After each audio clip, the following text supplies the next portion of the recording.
Akhirnya akun YouTube Denny Sumargo balik, ungkap sosok hacker, tak jadi pecat karyawan.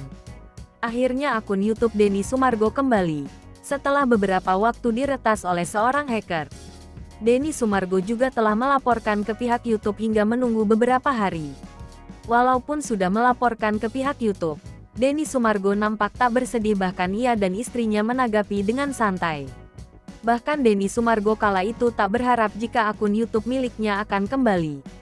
Tak hanya itu, semua tempat syuting curhat Bang nampak telah ditutup oleh Denny Sumargo. Ia mengabarkan hal tersebut lewat akun Instagram pribadinya. Denny Sumargo juga mengatakan jika ia berencana untuk membubarkan karyawan YouTube miliknya. Namun, Densu menyebut pemecatan itu hanya guyonan saja, sebab beberapa karyawan merasa khawatir untuk tidak lagi bekerja bersama dirinya.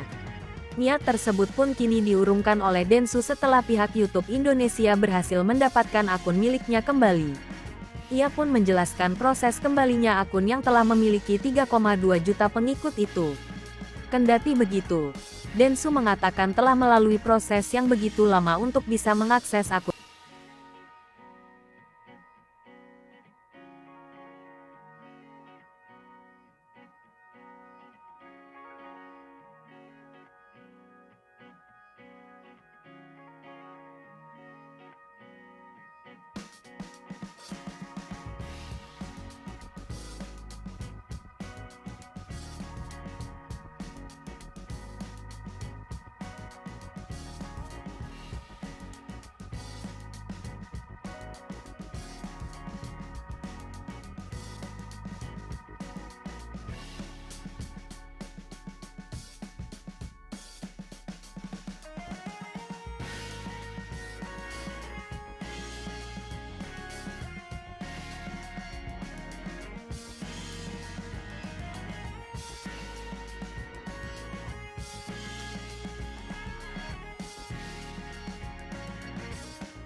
Hai pemirsa Sri Popo TV, jangan lupa komen, like, dan subscribe, serta tonton terus berita